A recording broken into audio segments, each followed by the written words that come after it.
লোকনাথ বাবার ১৩৫তম তিরোধান উৎসবে আমি গিয়েছিলাম শ্রী শ্রী মৌলভীবাজার লোকনাথ সেবাশ্রমে, যেটা পড়েছে মৌলভীবাজার সৈয়ারপুর। এবং আজকে হচ্ছে ধতিভাণ্ড বঞ্চন। তো আমি গিয়েছিলাম গতকাল।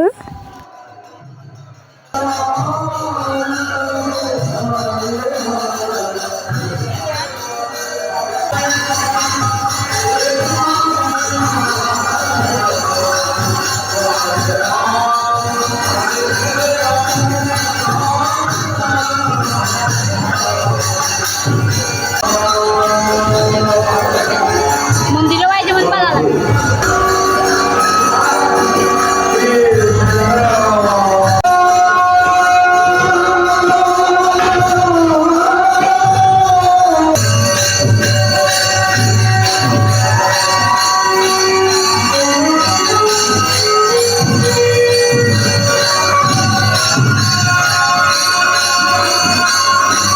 লোকনাথ মন্দিরে নতুন যে শিব মন্দিরটা করা হয়েছে, এটা কিন্তু অনেক সুন্দর এবং এখানে বাবা ভোলানাথকে প্রতিষ্ঠা করা হয়েছে।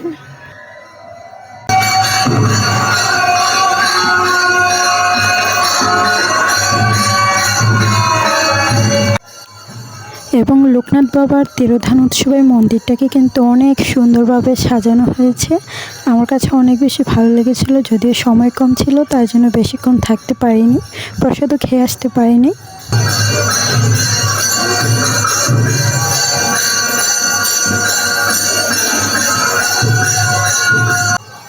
দুপুর 12টার দিকে যাওয়ার কারণে মানুষ কম ছিল, তবে তারপর অনেক মানুষ হয়েছিল লোকনাথ মন্দিরে।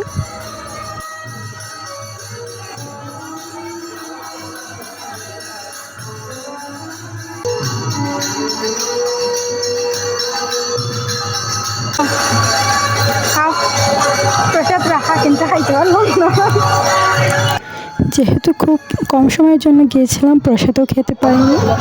তো লোকনাথ লোকনাথ ব্রহ্মচারী ছিল শেরপুর মৌলভীবাজার, এখানে মেলা বসছে।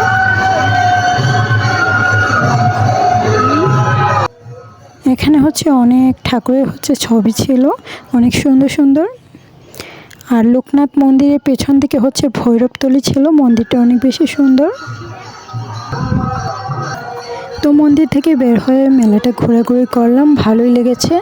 তো আপনারাও লোকনাথ মন্দিরে এসে ঘুরে যাবেন। এবং এই লোকনাথ মন্দিরের লোকেশনটা হচ্ছে মৌলভীবাজার সৈয়ারপুর রোড। তো ভিডিওটা ছিল এই পর্যন্তই। ভালো লাগলে অবশ্যই একটা লাইক দিবেন এবং কমেন্টে জয় বাবা লোকনাথ বলতে ভুলবেন না। আর